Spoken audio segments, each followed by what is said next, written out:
Olá, meus amigos, salve nação corintiana, salve o Corinthians. Estou de volta com o meu programa Tarcísio Rabelo em A Voz que Vem das Arquibancadas, vídeo exclusivo aqui para a plataforma do YouTube.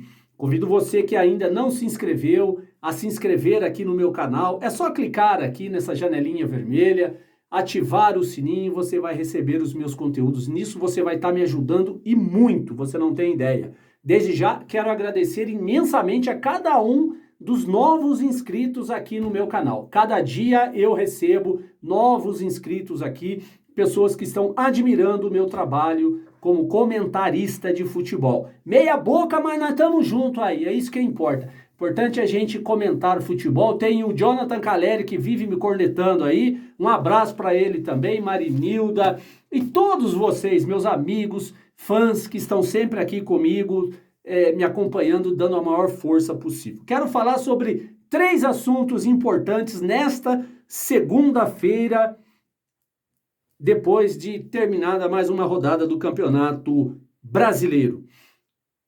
Quero falar uma coisa muito séria, que eu achei muito interessante, a entrevista do Antônio Carlos, logo depois do jogo entre Grêmio e Curitiba, onde o Grêmio goleou o Curitiba 5-1, né? E depois do jogo, na entrevista, o Antônio Carlos, aquele zagueiro que jogou no Corinthians, jogou no Santos, jogou no Palmeiras, ele começou a jogar no São Paulo, o Antônio Carlos da seleção brasileira, um baita de um zagueiro que entende de futebol, ele deu uma entrevista onde ele desceu o porrete na diretoria do Curitiba e também nos jogadores.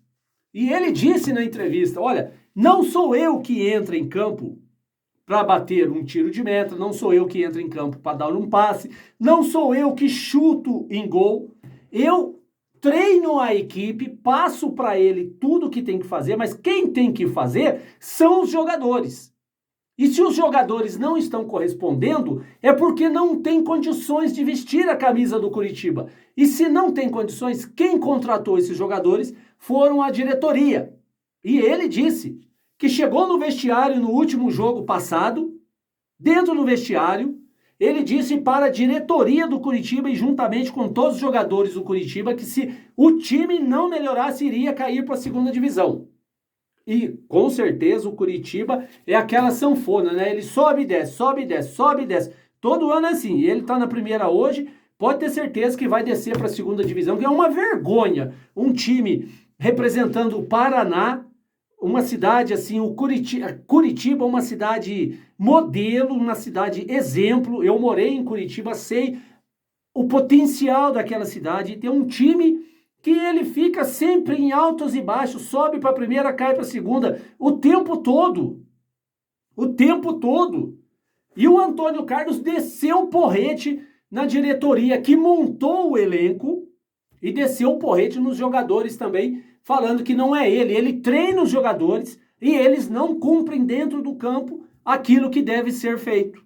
Com certeza isso serve para o Corinthians. Quando ele falou aquilo, eu estava vendo como se o Vanderlei Luxemburgo deveria ter a mesma atitude do Antônio Carlos. A imprensa desce o porrete no Vanderlei Luxemburgo, parte da torcida critica o trabalho do Luxemburgo, mas foi ele também que montou o elenco do Corinthians. É ele que entra em campo para bater um escanteio? É ele que entra em campo para bater uma falta? Não, não é o Vanderlei Luxemburgo. Ele treina a equipe. Ele põe táticas numa equipe. Só que os jogadores não correspondem àquilo que o Vanderlei quer. Aí quem é que fez com que esses jogadores estivessem no Corinthians? A diretoria. Eu me lembro de um podcast do Vampeta, que ele estava treinando uma equipe da 4ª divisão. Quando chegou no intervalo, ele chegou para o lateral do time lá, que ele não falou o nome, não revelou, e ele falou, olha, você vai atacar, você vai fazer assim, você vai fazer aquilo, você vai voltar por esta parte do campo, porque se você voltar por aquela, você não vai conseguir dar combate, não sei o quê. Explicou para o lateral aquilo que ele deveria fazer no segundo tempo. O jogador virou para o Vampeta e disse, professor, eu entendi tudo que você falou aí, concordo plenamente com o senhor. Mas se eu fizesse tudo isso que o senhor quer, eu estaria na primeira divisão e não na quarta divisão. É muito interessante isso, mas é a verdade, é brincadeira. Assim, o Vampeta garante que isso aconteceu no intervalo do jogo. E o Vampeta acabou dando razão para o jogador. Se ele soubesse fazer tudo aquilo, ele não estaria na quarta divisão, estaria na primeira. E a mesma coisa o jogador do Corinthians. Se eles não fazem aquilo que o Vanderlei Luxemburgo quer, é porque eles não têm competência. O Gil foi um saco de pancada. Levou até vão de perna do jogador do Atlético Paranaense. O Caetano estava perdido. O gol do Atlético foi falha do Bidu e do Caetano. Duas falhas em uma jogada. Ou seja, é culpa de quem? É o Vanderlei Luxemburgo que subiu para cabecear a bola junto com o atacante? Não foi o Vanderlei Luxemburgo. Ele ensina, ele treina a equipe, mas quem tem que corresponder dentro de campo são os jogadores e não é o técnico. Por isso, para você, Antônio Carlos, eu bato palma por aquilo que você falou. Desceu o porrete na diretoria, que montou um time horrível do Curitiba, e nos jogadores também, porque não conseguem corresponder aos ensinamentos que ele dá nos treinos. E eu tenho certeza que o Antônio Carlos, ele entende muito de futebol. E jogou muito. Foi um baita de um zagueiro jogando bola. Né? Então, essa é a primeira fala que eu gostaria de dar aqui neste meu programa, sobre essa polêmica entrevista do Antônio Carlos, ao qual eu assino embaixo tudo aquilo que ele disse, e eu acho que o Vanderlei Luxemburgo deveria pegar o gancho, só que o Vanderlei Luxemburgo é um pouco mais político, e ele não faz isso, ele vai afastando os jogadores aos poucos. Sem falar, ele vai afastando. Daqui a pouco o jogador caiu no ostracismo. Ninguém lembra mais dele e vai sumir. É assim que toca o barco com o Luxemburgo. Já o Antônio Carlos não, ele chega e já dá porrada em todo mundo. Mas todos nós que sabemos e entendemos um pouquinho de futebol, sabemos que a culpa desse time horrível do Corinthians é a direção. E não tem como falar outra coisa, né? Segundo assunto que eu queria debater com vocês, não é debater, eu queria dar uma explicação. Algumas pessoas perguntaram para mim por que o Corinthians usou aquela faixa amarela no meião contra o Atlético Paranaense. Se vocês observaram, quem não observou pode ver os melhores momentos do que tem no Globoesporte.com, tem em outros lugares. O Corinthians jogou com uma faixa amarela, um amarelo bem clarinho, no meião. Eu tinha visto aquilo e não entendi o que significava. Fui procurar saber o porquê daquela faixa amarela. A faixa amarela significa a democracia corintiana na década de 80. Democracia corintiana. Uma homenagem do Corinthians e da Nike para a democracia corintiana. Ah, mas como assim? Os jogadores naquela época, hoje os jogadores usam chuteira que não encharca, chuteira personalizada, chuteira que é com alta tecnologia, que não sei o quê. O meião dos jogadores é feito em fibra não sei do quê, que papapá. A caneleira dos jogadores é uma coisinha desse tamanho que eles põem só para enganar a trouxa. Ou seja, a tecnologia avançou muito e os jogadores não jogam nada. Naquela época da democracia corintiana, os jogadores colocavam a caneleira que era desse tamanho assim, que eu tenho caneleira até hoje, e até hoje eu tenho daquelas caneleiras, e tinham que passar faixa em volta da perna, da canela, para poder segurar a caneleira.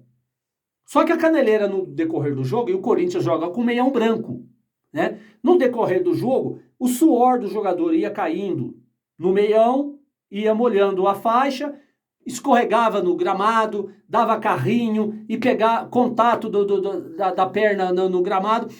Aquela faixa ia ficando com um tom amarelado. É só vocês pegarem os jogos da década de 80, vocês vão ver aquele tom amarelado no meião dos jogadores do Corinthians. E em homenagem a essa situação lá da década de 80, o Corinthians resolveu fazer essa homenagem colocando uma faixa amarela bem clarinha no meião dos jogadores. E todos os jogos, quando o Corinthians usar a uniforme número 1, que é a camisa branca, shorts preto e meia branca, vai ter essa faixa amarela ali no meião dos jogadores do Corinthians. É isso aí, respondido a pergunta de duas pessoas que me perguntaram o porquê daquela faixa amarela. Tá aí a resposta. Homenagem à democracia corintiana, década de 80. O terceiro e último assunto, para finalizar o papo de agora, à tarde, o time do Corinthians vai ser um time reserva. O Luxemburgo vai colocar um time reserva para jogar contra o Liverpool pela última rodada da Libertadores da América. Por que ele vai colocar? Primeiro, que o Corinthians já está eliminado. Segundo, ele quer segurar fisicamente os jogadores titulares para o confronto contra o Bragantino em casa. E o Bragantino, todos nós sabemos, que está voando fisicamente. O time do Bragantino fisicamente é muito bom.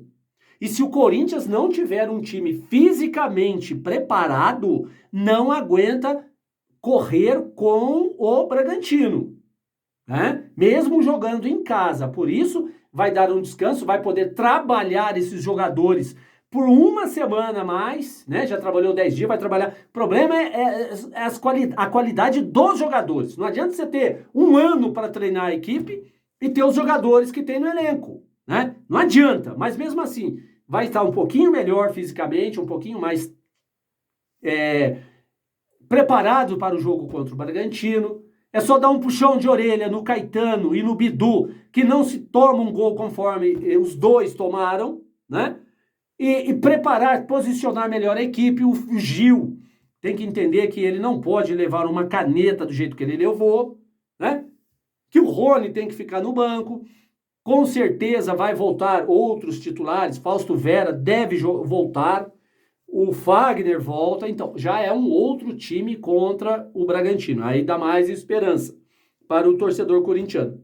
Porque a Libertadores não vai ganhar mesmo. É uma vaga na Sul-Americana. Que eu, na minha opinião, é importante por causa da grana que se ganha. Né? Pela grana que se ganha. Mas na atual situação do time do Corinthians hoje, eu me preocuparia mais com a Copa do Brasil, que também dá grana, e com o Campeonato Brasileiro para fugir de vez dali de baixo da zona da degola. Eu focaria nesses dois torneios, dos dois campeonatos, Copa do Brasil e Brasileirão, e deixava a Sul-Americana de lado. Joga a responsabilidade no time reserva. Se o time reserva empatar ou ganhar, ok, vamos disputar a Sul-Americana e seja o que Deus quiser, porque no segundo semestre vai ter reforços, então o Corinthians vai conseguir até jogar as 3 competições com reforços. Desde que essa diretoria contrate jogadores, não adianta trazer só um, porque até agora é só um jogador que está fechado. Só o Rojas. Não adianta só um. Tem que trazer outros jogadores para o elenco. Reforçar o elenco. Pegar a entrevista do Antônio Carlos e colocar em prática no Corinthians. Porque esse elenco é a diretoria que montou. Já que é diretor, vamos dar material humano para o Vanderlei trabalhar. E com material humano para trabalhar, ele com certeza vai conseguir disputar as 3 competições. E se perder, a torcida não vai cornetar o time, porque jogou com time reserva, e vamos focar na Copa do Brasil e Brasileirão. Ok? É isso aí. Essas são as notícias de hoje. Volto logo mais à noite com mais vídeo para vocês, mais novidades do Corinthians para vocês. E se você ainda não se inscreveu, é só clicar aqui na janelinha, se inscrever no meu canal, dá essa força para mim. Clica aí, curte os meus vídeos e você vai estar me ajudando muito, você não tem ideia. Tamo junto, rapaziada. Vai, Corinthians!